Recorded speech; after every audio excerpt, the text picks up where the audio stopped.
Well, the White House must have seen this one coming, though, because the deal went down on Tuesday, and Standard & Poor's must have known on Tuesday what the deal was, what the story was. Sure. So there must have been some rumors. It must have hit them a little bit before this afternoon. They must have suspected that this was coming. Yeah, and in fact, back last month, Standard & Poor's said that even if you cut this debt deal, we may still move forward with a downgrade anyway. Now, the White House will say, and Democrats will say, look, this is why the president pushed so hard for a grand bargain with Speaker Boehner.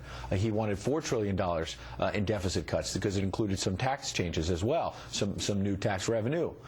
Speaker Boehner walked from those talks twice. Speaker Boehner's account, obviously, as you know better than anyone, is that, look, President Obama was moving the goalposts on this and was trying to add more taxes onto it, and that's why he walked. Republicans will also point out, look, you know, they voted for the Ryan budget, which had even more deficit savings, and they were pushing cut cap and balance, et cetera. Bottom line is both sides are going to be pointing fingers about who's to blame here, but at the end of the day, there's one president, and that president now has become the first in U.S. history to have debt downgraded on his watch. How much was he engaged today in trying to stall this, or at least have Standard & Poor's to take another look at it if there's this so-called mistake in it? The early sense I've gotten is that the president and his top staff were not necessarily heavily involved in this. The Treasury Department was heavily involved in this because it was sort of, it landed on their lap. Interesting, before the president got on to Marine One to go to Camp David for the weekend, we saw that in the Oval Office he was meeting with Treasury Secretary Geithner about 3 p.m. Eastern time or so, right before he got on the helicopter to go. You can bet they were discussing this. How electrifying was the White House tonight? I mean, did they try to act like it's no big deal and this is just another bump in the road? Or they were trying to downplay it because, again, in fairness, you know, Standard & Poor's had been signaling this could happen. It's not a complete shock. But on the other hand, after cutting this debt deal and saying, look, we're serious about deficit reduction, and getting the markets calmed a little bit today, in part because the jobs numbers, by the way, which now we're not talking about, it was a tiny bit of good news for the administration, but now it's eclipsed yet again by bad news. They thought, hey, maybe things will start to turn the corner, and then bam, they get hit with this. Ed, thank you.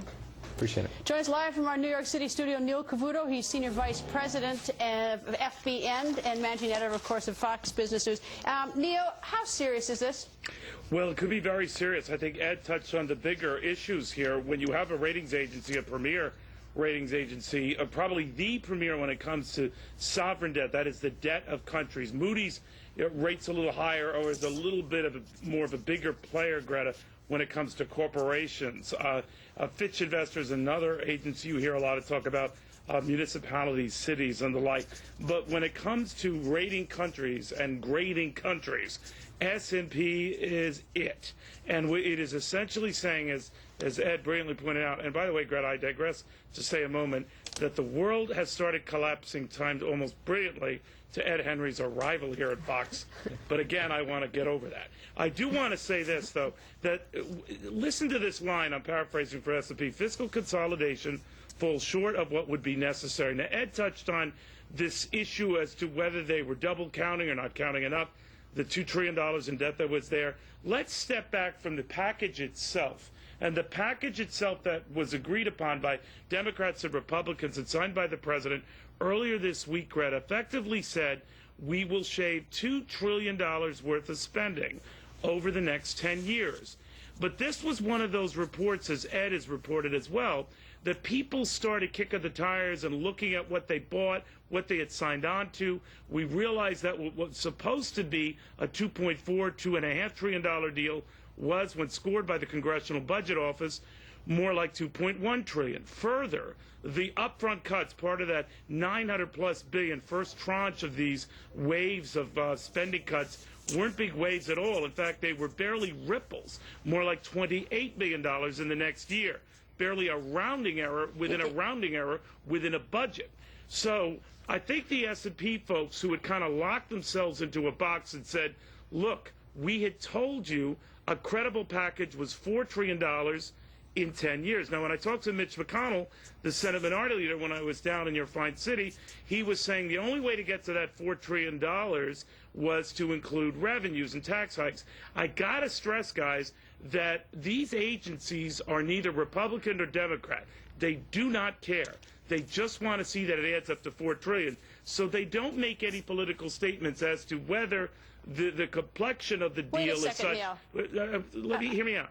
They're saying that if it wasn't going to be $4 trillion, regardless of the mix, they wouldn't like it. They didn't like it, and this is what they did.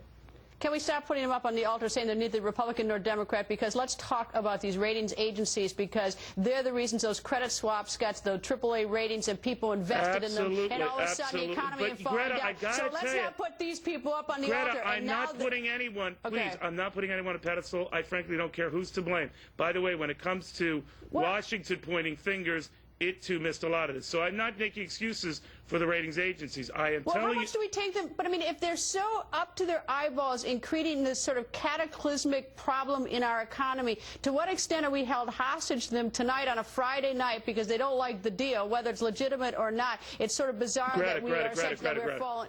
Fact of the matter is they're the only game in town. We can question whether they're a right referee, an accurate referee, a successful referee. They are the only game in town. You're quite right to debate whether agencies like this, with a questionable past on default swaps and missing the real estate meltdown and everything else, should even be in this position. Unfortunately, that's neither here nor there. It is what it is. I have argued, though, Greta, that a country like ours that is looking at debt to GDP that is at almost 100% probably doesn't deserve a AAA rating anyway. But agencies over the past have been very, very much afraid to cut it because it would look awful if they did. But I think there is a fair argument to be said. No matter what you think, Red, of the agencies, and your criticisms, believe me, are more than valid. I've raised them myself. Ed has raised them in reports. There's no doubt about that. But there's no doubt about, as well, the chicanery behind the way Washington goes about doing its books, policing its math, and making promises and double booking its own so-called savings. There is no doubting that the package that they just signed on to calls for cuts of $2.1 trillion, half that the recommended amount by even investors abroad. So that's a fair deal. What is not fair, though, is for the U.S. then to come back at the agencies and claim, well, you guys are in no position to judge us. Fair enough, but the fact is the United States is hardly in a position to judge the fairness of the criticism when it knows full well that the cuts it's looking at under this deal, virtually 70% of them don't take effect until after the year 2017. We can argue the particulars all we want. The bottom line is, whether a fractured firm or not, the AAA rating that this country has enjoyed for close to a century is now gone by one ratings agency. And that means, and this is what will come up to debate, the market then has to decide of its own accord whether the United States is as good a bet as it was before this happened. Now, the history of countries that are downgraded, Greta, is such that it's not as onerous as you think. When Japan was recently downgraded, it barely saw an interest rate uptick. But that, I frankly think, was because Japan was a basket case to begin with, and it was not a Fox News alert. This is going to be a Fox News alert justifiably because most people felt when push came to shove, no U.S. ratings agency would dare try it. Today, S&P did. And